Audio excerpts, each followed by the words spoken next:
Selection के लिए साहब चुपचाप लड़ना पड़ेगा। आप अकेले नहीं है, लाखों लोग लड़ रहे हैं।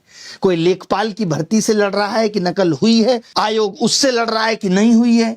कोई कह रहा है कि जीडी का पेपर 13 लाख में बिक गया, जीडी वाले कह रहे हैं हमने तो बेचा ही नहीं, पैसा कहां गया। कोई कह रहा है कि नीट एनटीए ने लीक करा दिया, शिक्षा मंत्री कह रहे हैं कि नहीं एनटीए तो सही हाथों में थी, सही हाथ कभी गलत नहीं कर सकते। तो ये सब चीजें चल रही हैं। तो आप अकेले नहीं लड़ रहे, हम जैसे लोग सिस्टम से लड़ रहे हैं, तमाम टीचर लड़ रहे हैं सिस्टम से। तो ये लड़ाई तो लड़नी पड़ेगी, सबको लड़नी पड़ी है। सबने अपनी अपनी लड़ाइयां लड़ी हैं। भगवान राम ने भी बहुत लड़ाइयां लड़ी हैं, हर एक आदमी ने लड़ी हैं। भगवान शिव को लड़ाइयां लड़नी पड़ी हैं, वो भी इनफैक्ट अपने ही ससुर साहब से।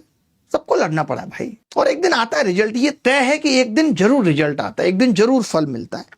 मैंने अभी थोड़ी देर पहले भी एग्जांपल लिया कि आप को देख लीजिए, लंबे समय तक तैयारी किया, लोग बुरा भला बोलते रहे, सिलेक्शन नहीं हुआ, ज्ञान बहुत देता है, अब हो गया सिलेक्शन, अब सारा ज्ञान वैलिड है। तो वक्त सबका बदलता है।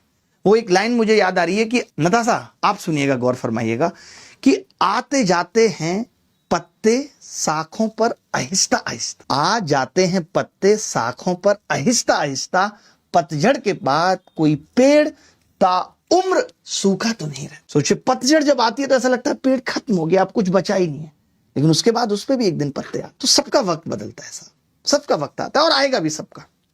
लेकिन इससे पहले कि जीवन हाथों से सरक जाए, इससे पहले कि जीवन हाथों से सरक जाए, तो जो भी सोचा है सब करने का रिस्क ले लीजिएगा।